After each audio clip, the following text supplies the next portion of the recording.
Hello students, in the last class we have studied some important concepts about the functions.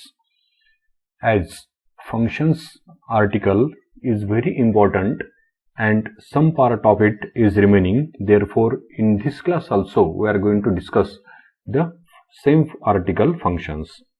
At the beginning we will revise whatever we have studied in the last class and then move to the next one remaining part of the functions. So see here, at the beginning of this article functions, we have defined the rule of assignment. Okay, so rule of assignment we have defined in such a way that if C and D are any two sets, then any subset R of the Cartesian product C cross D is said to be a rule of assignment if each element of C appears as the first coordinate of at most one ordered pair belonging to R.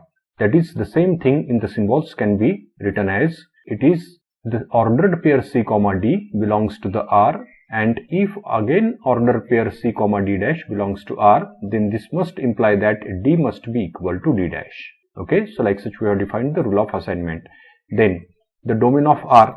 The domain of R consists of those elements C from the set C such that there exists someone D belongs to the set D, satisfying the condition that ordered pair C comma D belongs to the R, which means that the rule of assignment R consists of those elements from the set C of which images are in D. Next one, image of R. How the image of R is defined? Image of R is the set of elements small d belongs to the capital D such that there exists some C belongs to capital C, satisfying the condition that the ordered pair C comma D belongs to R. It means that the image set of the rule of assignment R consists of those elements from the capital D which are the images of some one elements of domain of R. Like such we have defined the domain, image as well as rule of assignment. Next one, after this we have also defined function or mapping. The function or mapping was defined as a function is a rule of assignment R together with the set capital B that contains the image set of R. Means if we have a rule of assignment, suppose that rule of assignment is small r, and if we take that rule of assignment along with the set B which contains the image set of R, then that combined structure is called as a function.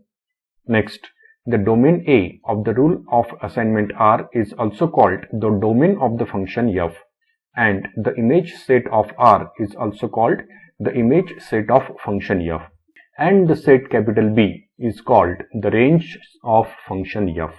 Now, if f is function with domain A and range B, then in symbols the same thing can be written as f is a function from A to B. We read this as f is a function from A to B, or f is a mapping of A into B. After defining the function, we have defined the restriction of the function f to the subset A naught of the domain of that function, and it was defined as such: if f is a mapping from A to B and if A naught is a subset of A, then we have defined the restriction of function f to the set A naught as the function which maps A naught into B, whose rule is the same as that of the rule of the function R. That is, whose rule of assignment is, it consists of all those ordered pairs A comma f of A where A belongs to the A naught, and that restriction of f to A naught is denoted by the symbol f restricted to A naught, and we read this as f restricted to A naught. One example based on that we have considered, and diagrammatically also I have already explained it. In the last class we have also defined the composite of two functions. It was defined as such: if f is a mapping from set A to set B and g is a mapping from set B to set C, then we have defined the composite GOF of the functions f and g as the function GOF is a function from set A to set B, and it is defined by the equation GOF of A is equal to the G of F of A. The range set of the mapping F must be equal to the domain set of the function G. Then and then the GOF function can be defined, and it is defined by the relation that GOF of A is equal to the G of F of A, and that GOF is a mapping from A to C whose rule of assignment is it consists of the ordered pairs A, C such that for some B belongs to B, F of A is equal to B and G of B is equal to C. Example based on this also we have already considered. And finally, in the last class, we have studied the two types of functions, injective, surjective, and combination of which is the bijective function. How they were defined? A function f from A to B is said to be injective. Injective means one-to-one. If for each pair of distinct points of the domain A, their images under f are distinct. If distinct points from the domain A has the distinct images under f, then the f is called as a injective function, and injective function is also called as the one-to-one function. Next one, we have defined the function f as surjective. So the function f from A to B is said to be surjective, or it is said to be A onto B if every element of B is the B means the image set. If every element of B is the image of some element of A under the function f, which means that if each and every element from the range set of the mapping is image of some one element of domain, then such mapping is called as a surjective mapping, and surjective mapping is also known as the onto mapping. Next, and if a function f is both injective as well as surjective, then it is called as a bijective mapping, or we say that it is a one-to-one correspondence. Means f is a mapping from A to B which is injective as well as surjective, means one-to-one and onto. Then we say that f is a one-to-one correspondence between sets A and B. Next one. Now the injective and surjective concept is important, so therefore that symbolically we have expressed it. So the mapping f is said to be injective if whenever we have f of A equal to f of A dash, then this must imply that A equal to A dash. Means whenever images of A and A dash are equal, then the elements A and A dash must be one and the same. And the function f is said to be surjective if for every B belongs to B implies B equal to f of A for at least one A belongs to A, which means that every element from the range set of the function should be image of some one element of the domain under that function. Next one. Now, remaining part of the function is that injectivity of the function f depends only on the rule of the function f. Okay, see here, injectivity depends on the rule which is given while defining the function f. Okay, so injectivity of the function f depends on the rule, whereas the surjectivity depends on the rule as well as the range of the function f also. Next one, if two functions are injective, then their composite is also injective. If two functions are injective, then their composite is also injective. Next one, if two functions are surjective, then their composite is also surjective. These are the important properties of the injective and surjective mappings. So obviously from both of these, it follows that if we have two functions, each one of which is a bijective, then obviously the composition of two bijective functions will be again a bijective function. Okay, so composite of bijective functions is again a bijective function. So these are the properties of the injective, surjective and bijective mappings and their composition. Okay, so this next one. Now we'll define the inverse of a mapping, inverse of a function or inverse of a mapping. See here how it can be defined. So if f is bijective, this is a very important condition. Okay, this is a very important requirement. If f is bijective, then only its inverse can be defined. So, if f is bijective, then there exists a function from b to a. If f is a function from a to b, which is bijective, then there exists a function from b to a, which is called the inverse of f, and it is defined as, how it is defined as? It is defined as f inverse. We will denote it by the f inverse, and it is defined by the letting f inverse of b to be that unique element. F inverse of b is equal to that unique element a belongs to the set A, for which we have f of a equal to b. Okay, which means that if f of a equal to b, then f inverse of b is equal to a. Like such, this inverse mapping is defined. Next one. Now, if b is some one element from the image set B, then f is surjective. If f is surjective, then obviously there exists such element small a belongs to capital A, which satisfies that condition. And as f is injective, therefore this means that such element, which is we call preimage, is only one. So which means that obviously whenever f is bijective, then f inverse exists, and f inverse is also bijective. Okay, so it follows from this that whenever f is bijective, then its inverse exists, and its inverse is again a bijective function. Next is an example. Consider again the functions f, g, h and k, which was studied in the last class. Okay, then we'll check which one of these are bijective functions and which are not bijective functions. Observe here that the function f, which was defined from R to R by the equation f of x equal to x square. If you observe that function, then that function is neither injective nor surjective. Why it is not injective or surjective? See here, as we know that f of minus 1 is minus 1 square, that is equal to 1, and f of 1 is equal to 1 square, that is equal to 1. So two different elements from the domain have the same image, which means that it is not injective, it is not one to one, and it is not onto. Why it is not onto? Because if you consider any negative number, for example, if you consider minus 4, then minus 4 is not square of any real number, which means that there do not exist any element in the domain which has its image as minus 4.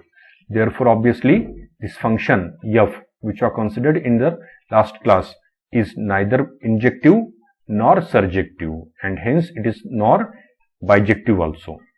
Next, if you consider the function g, which are defined as g is a function from the set of positive real numbers into the set of real numbers, which was defined by the same equation g of x equal to x square. Now, if you consider this equation, then clearly this equation is injective but not surjective. It is injective because image of every element from the domain. Now here domain is the set of non-negative real numbers. So their images are unique. Image of 1 is not equal to image of any one element from the domain of the G. Okay. So image of every element is distinct. Therefore it is injective. But it is not surjective. Because again, if we consider any negative real number, then it is not square of any element from the domain. So therefore this mapping G is injective but not surjective, and hence it is not bijective. Next one, consider the third one, function h, which was from the set of real numbers R into the set of positive real numbers. Okay, h was a function from R to R plus, defined by the same equation h of x equal to x square. If we consider here, then this function is, how this function is? This function is not injective because the image of minus 2 is 4, which is its square, and image of 2 is also 4, which is its square. So minus 2 and 2 are two different elements from the domain. They have the same image. Therefore, obviously, this function is not injective. It is not one-to-one. But however, this function is onto. Onto means surjective. Why it is surjective? Because if it consider any element from the domain. Now here the domain, if we consider any element from the range.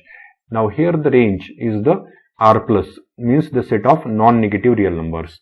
Then every non-negative real number is square of some one element from the domain. So therefore this function h is surjective. So it is not injective but surjective, and therefore it is not bijective also. And finally consider the fourth function k, which are defined from set of non-negative real numbers into the set of non-negative real numbers defined by the same equation.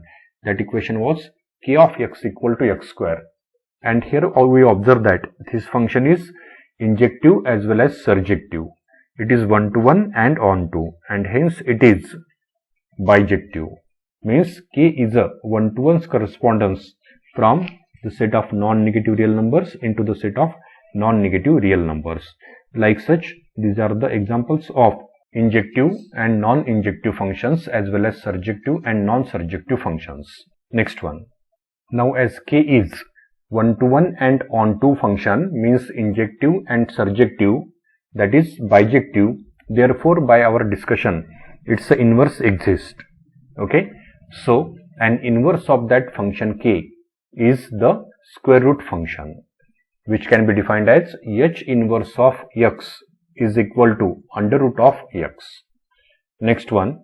Now is the important lemma which we are going to state.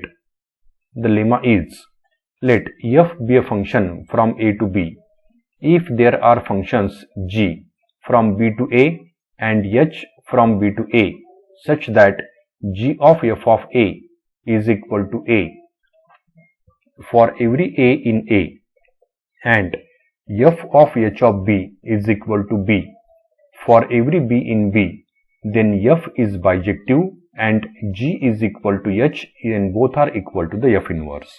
Okay. So what we are stating here, that if we have a function f from a to b, then whether it is bijective or not, how to check? One technique we know, which is by the definition of the injective and surjective function, and the other is that suppose there exist two functions g and h, both from b to a, such that they satisfy the condition that g of f of a, means g o f of a, if it is equal to a for every a in the a, and also f of h of b, means f o h of b is equal to b for every b in b, then the function f is bijective, and in that case both these functions g and h are same as the inverse of the function f. Next one. Now we will define the image of a naught, where a naught is some one subset of the a. Let f be a mapping from set a to set b. If a naught is a subset of a, we will denote by f of a naught the set of all images of points of a naught under the function f, and this set is called the image of a naught under f. Means the same definition can be stated in symbols also, and it can be stated as f of a naught is equal to, it is the set of all the elements small b such that b equal to f of a for at least one small a belongs to a naught. Like such, the f of a naught means the image of a naught is defined. Next one. If b naught is a subset of b, then we define f inverse of b naught. If b naught is a subset of b, we define f inverse of b naught as the set of all elements of a whose images under f lie in b naught, and this f inverse of b naught is called preimage of b naught under f, or the counter image. Preimage of b naught is also called as the counter image of b naught, or the inverse image of b naught. Okay, preimage of b naught under f, or the counter image of b naught under f, or the inverse image of b naught under f. That is, in symbols it can be expressed as f inverse of b naught is equal to the, it consists of all the elements small a such that f of a belongs to the b naught.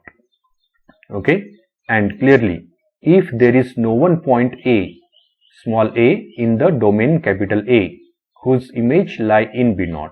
In that case, obviously we'll get F inverse of B0 as the empty. Okay. Before proceeding next, we'll see one example on this one. Let F be a mapping from set A to set B. It is such that, suppose it is given by the equation f of x is equal to, suppose 2x plus 5. F of x is equal to 2x plus 5. Let us consider some points of the A as well as of B. Okay. Suppose elements of A are -2, -1, 0, 1, 2, 3, and elements of B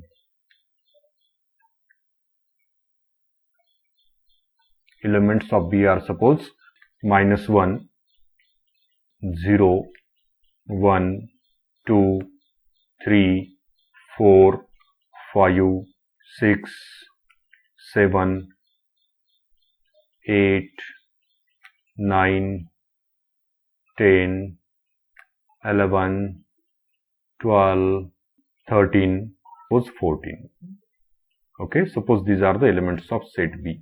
Now next, consider this one. Image of, as per our definition of the function f is a function now from set A to set B. F is a mapping from set A to set B. Now, under the function f, image of x is 2x plus 5.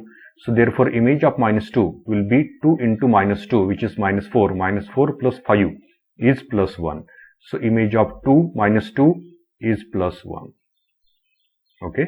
Next, image of -1 is 2 into -1, which is -2. -2 plus 5 is plus 3. So image of -1 is plus 3. This is the image of -1. Next, image of 0 is 2 into 0, 0, 0 plus 5 is 5. So image of 0 is 5. Next, image of 1 is 1 into 2 means 2 plus 5, 2 plus 5 means 7. So image of 1 is 7. Next, image of 2 is 2 to the 4, 4 plus 5 means 9. So image of 2 is 9. And last one, image of 3 is 2 3 the 6, 6 plus 5 means 11. So image of 3 is 11. Okay, so it is so. So like such we have the mapping f from A to B. Next one, now we'll consider that A0 is a subset of A. Any one subset of A we have to consider, that is suppose A0. Okay, let us suppose that A0 consists of elements 2 and 3. Suppose A0 consists of elements 2 and 3, these two elements only. This is suppose our A0. Then obviously, what is f of A0? F of A0, this image set will consist of those elements from the range set capital B, which are the images of some one element of A0. So A0 has the element 2, its image is 9. Okay, image of 2. See here, image of 2, which is an element of A0, its image is 9, and 3, which is also again an element of A0, its image is 11.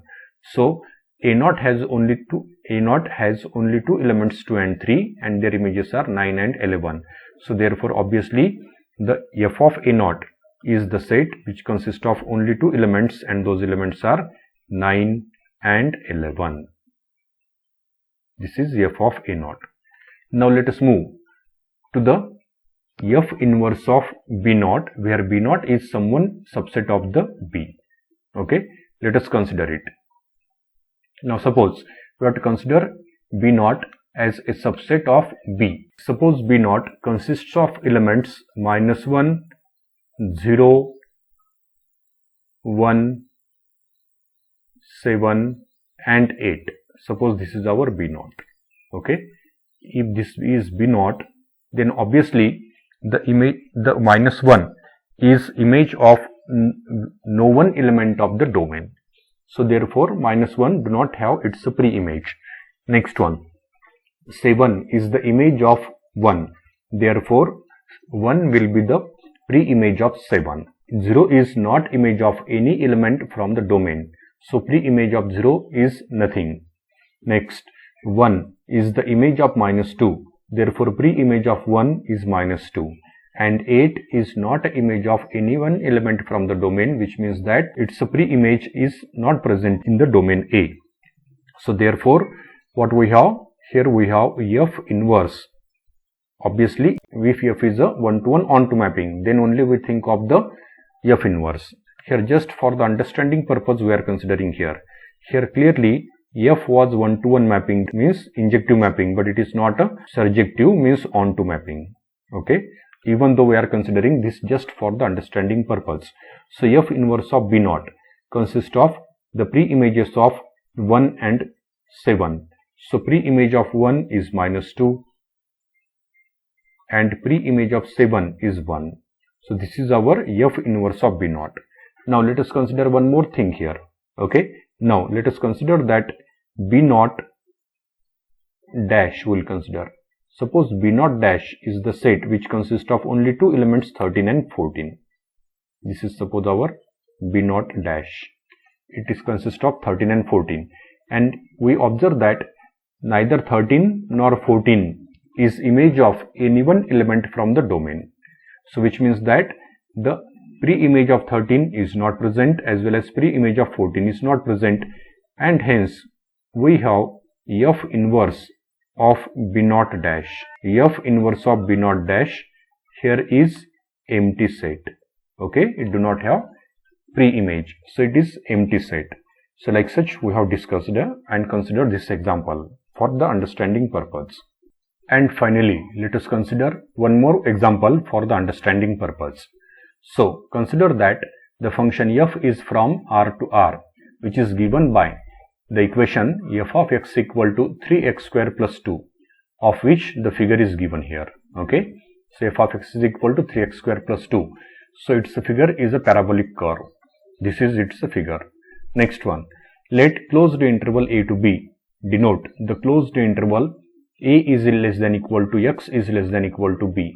Means closed interval a to b consists of all the real numbers which lie between a and b, including both endpoints a and b. Next, so this one observe here. So, like such we have the diagram of the function. Next, therefore, if we consider f inverse of f of closed interval 0 to 1. First of all, we will consider closed interval 0 to 1. So, closed interval 0 to 1 is this. Okay, closed interval 0 to 1. Closed interval 0 to 1 means it starts from here 0 up to 1. So, closed interval 0 to 1 is this much. Then, f closed interval 0 to 1. So, its image means under f means f of closed interval 0 to 1, which can be found by using the function definition of the function. Definition of the function was f of x equal to 3x square plus 2. Okay. Here the definition of function was f of x equal to 3x square plus 2. So, from this definition, if you, and obviously this is the increasing function, if we consider to the right side of the 0, means in the first quadrant it is an increasing function. So, therefore, f of closed interval 0 to 1. Okay, f and continuous function also. So, therefore, f of closed interval 0 to 1, here it is equal to the closed interval 2 to 5. It is the closed interval 2 to 5. Next one, and its pre-image under f inverse. Okay, so f inverse of closed interval 2 to 5. 2 to 5 means it is from on the y coordinate 2 to 5. Okay, so 2 to 5. This much is the image of closed interval 0 to 1. And now if we consider the pre-image of this 2 to 5 under the mapping f. So, pre-image under f means f inverse of 2 to 5 if we consider. Then it consists of this 0 to 1 interval as well as it consists of -1 to 0 interval. So, actually it is the complete interval from -1 to plus n1. Okay. So, therefore, we have this f inverse of f of closed interval 0 to 1 is equal to the f inverse of closed interval 2 to 5, which is equal to the closed interval minus 1 to 1. And next, now if we consider the f of f inverse of closed interval 0 to 5, then observe here, so closed interval 0 to 5 we have to consider on the y-axis. Okay, closed interval 0 to 5 is from here to here, closed interval 0 to 5. It's the image under f inverse. Image of closed interval 0 to 5 under f inverse is obviously minus closed interval minus 1 to 1, and image of minus 1 to 1 closed interval under the f is obviously, as we have seen just now, it is the closed interval 2 to 5. Okay, so therefore f of f inverse of closed interval 0 to 5 is same as f of closed interval minus 1 to 1, and which is equal to the closed interval 2 to 5. So from this it is clear that A naught is a subset of f inverse of f of A naught. Okay, from this we observe that we will mention that result which we have noticed from here. So therefore from here it is clear that we have A naught. A naught means if it is a subset of domain A.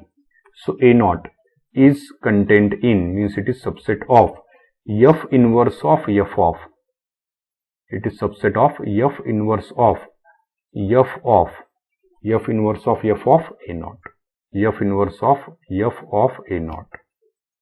It is this. Okay, that we observe from here. As well as we have f of, we also have f of f inverse of B naught, f of f inverse of B naught is a subset of B naught. Okay, f of f inverse of B naught is always a subset of B naught wherever B naught is a subset of B, where B is the range set of the B. So it is this. So with this we have completed our study about the functions. In the next class we will continue with the next article, which is relation. So today we will stop here. Thank you.